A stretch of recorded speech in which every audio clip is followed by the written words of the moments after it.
Olá, sejam bem-vindos aqui no Pod Café. Hoje o meu entrevistado é o meu amigo Benjamin.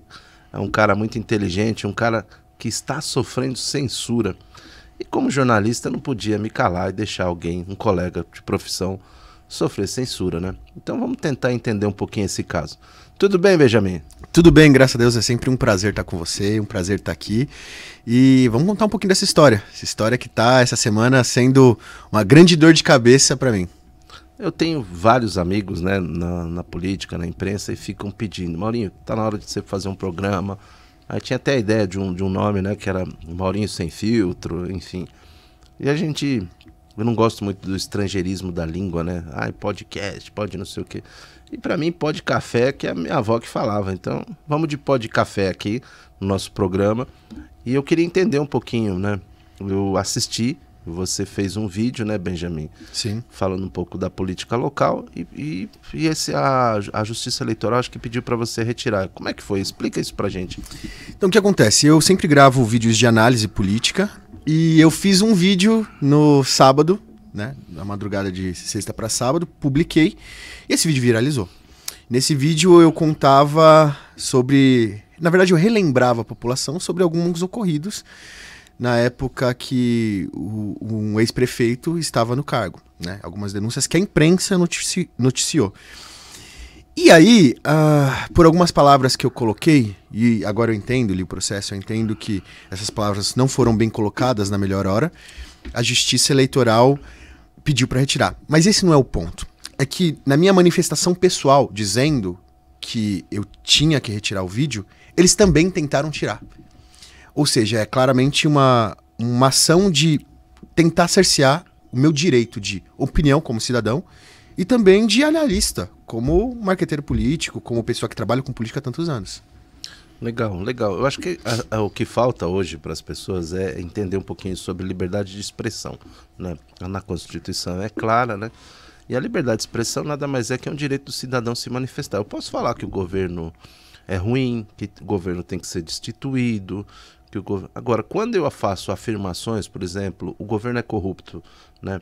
Eu tenho que provar. Aí eu entro num outro campo que não é a liberdade de expressão, né? Me expressar, a gente tem uma democracia muito jovem, a gente sai de um período do militarismo, faz 40 anos praticamente. Então tinha toda essa coisa de não poder se expressar. Quando eu chego, não importa na esfera se é local, municipal, estadual, e eu digo, os vereadores, um exemplo, municipal, os vereadores têm que caçar esse prefeito não é bom para a população, isso, aquilo, porque a população está sofrendo, o hospital está cheio e tal. Isso é liberdade de expressão. Agora, eu não posso ofender a honra do político, né? Mesmo... Tem político que foi preso, né? Então, mesmo ele tendo sido preso, por exemplo, o caso do Lula, né? Até tem um novo termo, né? O descondenado, enfim. Então, não adianta você fazer o ataque pessoal. No teu caso, eu assisti o vídeo, né? A lei eleitoral é clara, né? Você não pode, nesse momento, nem pedir voto e nem pedir para não votar. Então, basicamente foi isso, porque o seu vídeo foi tirado. Exatamente. Na verdade, eu expressei falando que eu não iria votar nessa pessoa, justamente por conta de um caso específico que é da merenda. Só que não tem só isso, tem muitos outros. Então, se a gente jogar no Google, a gente vê uma tonelada. Segundo o Google, e até uma provocação, se você jogar qual que é o pior prefeito da história de Barueri, a primeira coisa que o Google vai apresentar é uma matéria falando sobre ele, dos 63 processos que ele sofreu. E então, todo o que eu apresento não é sobre o meu achismo, mas é baseado em matérias que foram vinculadas em grandes veículos de imprensa. Veja, a Época, Globo.com, G1, enfim... Vários. Legal. Eu acho que assim, a população, né, a gente é carente de informação aqui na região metropolitana. A Globo é muito distante, SBT, Record, enfim. A gente não tem uma TV de fato regional, né? Sim. Tem vários canais aí de colegas nossos, mas a audiência é muito pequena. E aí a gente precisa de informação. A informação precisa chegar nas pontas, né? Então eu vejo que quando você faz um trabalho de divulgação, de ajudar as pessoas a relembrar, porque é um período eleitoral, né? É uma coisa estranha. E aí aparece do nada as pessoas que estão 7, 8 anos sem fazer absolutamente nada para a população, dizendo que são salvador da pátria. O que não é verdade. E não é só na cidade de Barueri, na região metropolitana inteira. Aí começa a aparecer salvador da pátria, porque eu vou fazer chover, porque eu vou fazer milagre. Tem uns que beiram a santidade, né, Benjamin? Que eles parecem santos, assim. Você fala, eu tô muito empolgado com esse cara, vou votar nele porque ele é um santo. Quando pegam um cara que tem um esclarecimento como você, lida com neurociência, com marketing político, e começa a mostrar isso, causa alvoroço a esses políticos, né? O político não está acostumado a apanhar nesse nível. E não é nível de ataque pessoal, é nível de verdade. E gerar uma linha de raciocínio clara para que a população entenda. Eu acho que a didática do vídeo e o conteúdo dele, que de certa maneira é pesado, porque realmente na época foi muito pesado, gerou um sentimento na população que a população falou, nossa, eu não lembrava disso, e começou a acordar.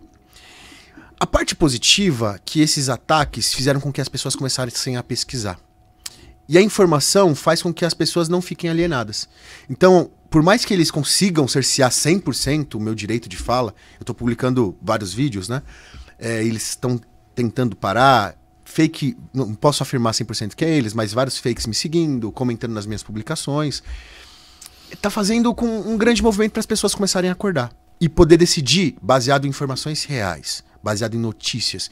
Porque é fácil eu prometer, tá, mas e o seu passado? Quando você teve um cargo eletivo, o que você fez? Como que a população vivia naquela época? E esse é o ponto. É trazer à luz a escolha da população. Mas toda a trajetória dos políticos tem que vir à luz. Então, o que me deixa, assim, curioso, como as pessoas que vão nos assistir, é isso. Por que um político que já foi prefeito várias vezes, né, e em várias cidades, tem vários casos, né, não é só a cidade de Barueri, então a gente está falando de genérico, por que eles querem voltar ao poder, né, e gastam-se assim, fortunas nas campanhas, né? Tanto você como eu, né, que fazemos marketing político, é um fenômeno a ser estudado, né, essa coisa do político que acha que pode resolver todos os problemas, né. Eu sempre falo que com o fim do império, né, acaba-se os títulos, né, de nobreza, e o vereador, o prefeito, ele é meio que um título de nobreza. Então tem uma busca assim, quase insana, né, para esses cargos. E eu vejo que a gente precisa avançar. E a gente só vai avançar quando a gente tiver, de fato, uma transparência numa comunicação, numa efetividade de divulgação dos atos oficiais, né? Em todas as cidades que eu participei, que eu trabalhei, a gente criou os diários oficiais, acho que foram 3 cidades que criou, se puxar a lei lá, tá lá, eu trabalhei para a criação do diário oficial, para divulgar os atos oficiais, né? Divulgar os atos oficiais não é fazer propaganda, né? Mas é você divulgar as ações de governo, né? Ter uma comunicação transparente. Eu sou de um tempo, eu já sou velhinho, que os prefeitos, né, você não vê, Benjamin, hoje greve de funcionário por não pagamento de salário, não existe mais. Desde a lei de responsabilidade fiscal, hoje os prefeitos têm um ordenamento, né, os empenhos, então o dinheiro é destinado para tal verba, ele não consegue mudar. Se ele muda, é uma pedalada fiscal, né? Mas os prefeitos, antigamente, ele andava com o cheque da prefeitura, ele comprava as coisas, pagava, ele já assinava o checão lá e pau no gato. E o que acontecia? Faltava dinheiro, né? Então, hoje, desde 2002 não é mais assim, né? Então há 22 anos não é mais assim, e graças a Deus isso evoluiu, e a gente precisa evoluir também para políticos profissionais, para políticos que tenham capacidade de gestão, porque muitos falam que são gestores, mas não conseguem gerir a própria casa. É isso aí. Eu acho que o grande ponto é louvável você querer fazer uma revolução, sanar os problemas da população, só que é o seguinte, a nossa história de vida revela quem nós somos e a nossa capacidade de execução. Então, isso é uma dica que eu dou para a população, quando a gente vai analisar um pré-candidato nessa época, eu tenho que tomar muito cuidado com as palavras, a gente tem que olhar o histórico, o que ele já fez. Por exemplo, se ele já foi secretário, o que ele fez enquanto secretário? Se ele já teve um cargo como vereador, o que ele já fez como vereador? E se ele foi prefeito, o que ele já fez? Foi bom? Foi positivo? Vai agregar? Porque às vezes foi até um bom vereador, mas não vai agregar. Precisa de mais. Por exemplo, uma máquina como a de Barueri, Osasco e grandes cidades, precisa de pessoas com experiência em execução, porque é um cargo executivo. Então também a gente tem que olhar todos os pontos. Isso que é o grande questão, o medo dos políticos em ser criticados.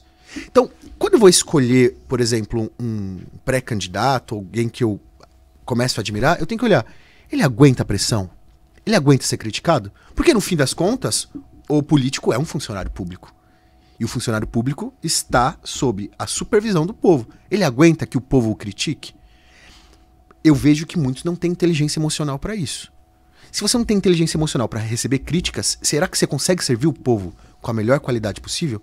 Ou na primeira crítica você quer ir para um embate pessoal com o povo? Eu sou o povo. Eu sou um ser humano. Eu sou uma pessoa que é um cidadão, não só de Barueri, mas do Brasil. Eu falei algumas questões. Tocou na ferida de certas pessoas. É certo vir para cima de mim? Sabendo que algumas pessoas têm receitas muito altas, são grandes empresários. É certo tentar atolar uma pessoa que não tem uma condição tão abastada com processos, com multas de 5 a 25 mil reais? Não sei até que ponto isso é certo. Então, Benjamin, é uma coisa para as pessoas que estão assistindo, né? E tomar cuidado também. Você que é um especialista de internet, de rede, né? É uma coisa muito legal, redes sociais, né? As pessoas também tomarem o cuidado nesse período eleitoral, né, do que escreverem, né? Por isso que eu comecei falando do direito de liberdade. Então a pessoa tem que pensar um pouquinho. Isso eu vou entrar na honra ou eu vou estar falando a verdade? Uhum. Porque às vezes você está falando a verdade, mas naquele momento, que é igual agora, o período eleitoral, na pré-campanha você não pode nem pedir voto nem para não votar. Então você tem as regras, né, estabelecidas por um processo democrático. Mas quando você vai, o cidadão que está nos ouvindo, que vai postar alguma coisa ou vai comentar, tem que tomar esse cuidado também. É o que você falou. Às vezes a pessoa não tem um salário mínimo, mas ela tem o celular, tem a sua rede social. Como é que ela vai pagar uma multa de 25 mil reais? Ela não tem condição de pagar, né? Ela vai ter os direitos políticos dela provavelmente caçados. E aí fica inelegível, não pode passar em concurso público, não pode tirar passaporte. Tem uma série de prejuízo para essa pessoa que não é só perder o direito eleitoral, né? Então tem que tomar cuidado. E geralmente o que o Benjamin falou é exatamente isso. O poderio econômico faz com que isso aconteça. Então, né, a ideia nossa agora é fazer esses programas orientativos, mostrar para a população o que é o escopo político, qual é o momento político, né? E assim, o que me incomoda, Benjamin, tem me incomodado bastante, a gente conversou sobre isso, é que nesse momento, assim, só aparece salvadores da pátria. Uhum. Pessoas boazinhas, com o coração puro, gente do bem, gente que só fez o bem. E aí você começa a investigar e você fala, pô, peraí, vamos olhar um pouquinho aqui. Não é verdade, não é verdade. E a gente não está falando da cidade só de Barueri, a gente está falando de várias cidades aqui. A gente vai falar de 15 cidades, vamos colocar aqui. E a gente pode, nos próximos programas, falar, hoje a gente vai falar de tal cidade, para ser específico para quem está nos assistindo. E aparece um monte de salvador da pátria. Sempre. Com os mesmos discursos. E tentando apagar o passado. Uma certa pessoa vê assim, não, Barueri precisa ir para frente. Tá, para frente da onde? Das câmeras de novo? Então, por quê? Barueri está indo para trás? Barueri é uma das cidades mais prósperas da região metropolitana. E não para de prosperar. Do Brasil até, acho que é a 16ª economia do estado, 15ª do Brasil, uma coisa assim. Barueri é muito próspero, né? Deve-se, lógico, a um trabalho do prefeito Furlan lá atrás, que abriu todas essas portas aí, de ser um gestor, de vislumbrar 20, 30 anos à frente, né? E pensar uma cidade desenvolvida. Eu sou do tempo, eu morei em Jandira há muito tempo. Jandira era maior que Barueri. E quando eu falo isso, eu falo, imagina, as pessoas que chegam, que vêm morar agora, não querem comparar, mas é verdade, é só pesquisar também. Porque já tinha um polo industrial, por exemplo, a Quartzolite de 1950, que está instalada lá em Jandira, na João de Góes, já gerava receitas para o município, enquanto que eu nem tinha receita praticamente em Barueri. E Barueri é uma potência hoje, né? Então, assim, o eleitor que vai escolher no dia, em outubro, o seu candidato, ele precisa estar esclarecido. Porque também Barueri, nos últimos 10 anos, ela mais que dobrou a população. Então a população desses empreendimentos gigantescos, né? Eu moro, por exemplo, num prédio aqui em Barueri, são 600 apartamentos. O que são 600 famílias, no mínimo 3 mil votos ali. Então, e é um empreendimento, tem vários empreendimentos. Então, a gente acredita que hoje quase que dobrou nos últimos 10 anos a população, e essa população sabe do prefeito atual, sabe que tinha uma alternância. As pessoas não sabem, por exemplo, quem era Carlos Alberto Bel, a não ser os mais antigos, né? Foi um prefeito, num período aqui, foi deputado, tal, já falecido, Porque havia uma alternância. Quando o Furlan lança um outro candidato que não é o da alternância, cria toda essa coisa e essa perseguição em cima de alguém que trabalha, que tem sua ideia, que você sempre se posicionou nas redes. Se pegar todos, você deve ter, sei lá, mais de 1000 vídeos, eu nem sei, eu nem vi, mas vamos ver depois. Então não é um vídeo específico, exatamente, né? Já é um pontual sobre isso, né? E isso é muito ruim para a democracia, não é democrático.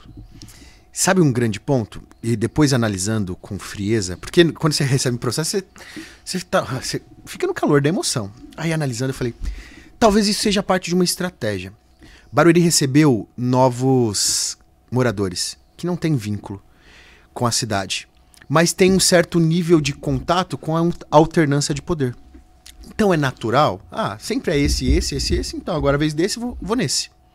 É meio que natural. Então, eu acho que a grande aposta é, vamos segurar, quanto menos pessoas falarem sobre isso, melhor. Então vamos processar todo mundo para calar a boca de todo mundo, para que a gente não tenha dificuldade na hora que tiver que ser. É que eu tô tentando ser bem genérico aqui. Eu vejo esse cuidado. Tem que ser genérico, porque, assim, em algum momento, né, no momento eleitoral correto, a gente vai se posicionar, e claro, eu sempre tive meu posicionamento claro, né, sempre, nunca me escondi atrás de posicionamento nenhum. Eu tenho uma linha e vou seguir com 52 anos. Se ela deu certo até agora, ela vai continuar dando certo. Mas não é o momento adequado ainda para fazer esse tipo de posicionamento. Mas com certeza você vai estar você vai estar ajudando aqui no programa, a gente vai ter outros entrevistados, você vai estar ajudando a gente a fazer esse é um piloto ainda, né? A gente está numa fase de projeto piloto. Mas vai ser muito bacana. Não é também, como você, não é a minha primeira incursão. A gente teve um programa chamava Comunicação Regional. Eu tive um outro programa que era um programa na TV Jandira, lá com a multimídia. Então, sempre teve programas. Eu dirigi também por anos o da TVC Oeste, enfim. A gente sempre teve programas onde a gente colocou o que pensa regionalmente, né? Mas vai ser interessante porque a gente... E aí você que vai nos ouvir, pode mandar suas perguntas, pode mandar suas críticas, né? A gente vai responder, e perguntas que você acredita que não faria, nós vamos fazer.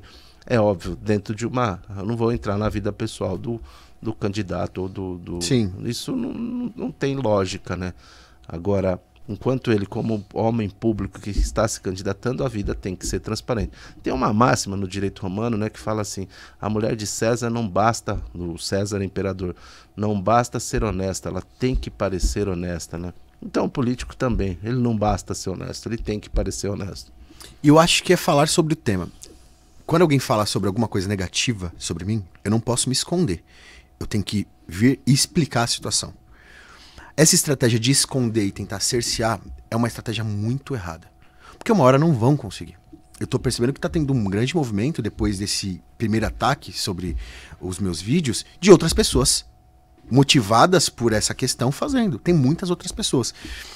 Por que esses políticos, esses pré-candidatos não trazem à luz as questões e começam a debater? Sabe por quê? Porque a maioria das pessoas, eu acredito que pensam assim como eu, a minha motivação é o futuro da minha família. Eu escolhi esse lugar para morar, para envelhecer, para crescer, para criar os meus filhos, os meus netos, para empreender. Eu escolhi esse lugar.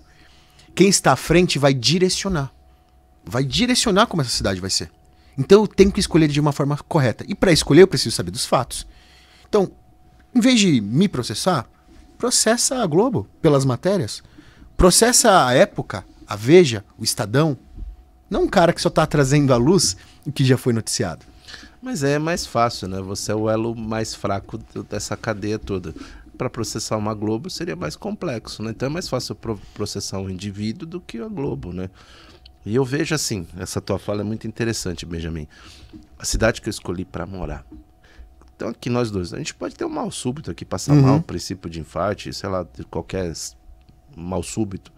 E aí você precisa ser socorrido. E você precisa chegar num pronto-socorro e ser atendido dignamente. E ter os equipamentos, né, corretos. Eu tive um mal súbito no Peru. Benjamin, eu fui super bem tratado. A equipe me resgatou, fui para UTI. Fui super bem tratado, me cuidaram maravilhosamente bem. fiz todos os exames, ultrassom, raio-x, exame de sangue. Aí você fala, eu vou morrer, né? Peru, uma montanha. Eu falo, tô lascado aqui. Muito pelo contrário. E aí eu falo assim, por que a gente não tem uma saúde igual no nosso país, né? Então, quando você fala, eu escolhi morar aqui, o que a gente espera de um gestor, do próximo de todas as cidades, porque vão ser muitos, todos vão trocar, alguns vão para reeleição, outros não, mas a maioria está se trocando. Que ele faça uma boa gestão, que ele pegue o recurso e crie a melhor forma para gerir a saúde do município, a educação, a acessibilidade, o trânsito. Por exemplo, eu vinha para cá, tinha uma carreta travada ali, diz que está desde ontem, eu não conseguia passar, tive que dar uma volta enorme, foi mais 15 minutos. E trânsito é mobilidade, mobilidade é dinheiro, é tempo parado no trânsito, é a população perdendo dinheiro também. Então, são muitas questões que têm que ser colocadas. Eu acho que um programa de 3, 4 horas ainda não seria suficiente, porque eu entendo quando a gente fala assim, a gente não pode ter ataque pessoal, e você deixou claro isso, mas o pessoal, quem é o ser humano por trás do cargo, conta muito. Conta muito. Então é uma análise também que eu faço.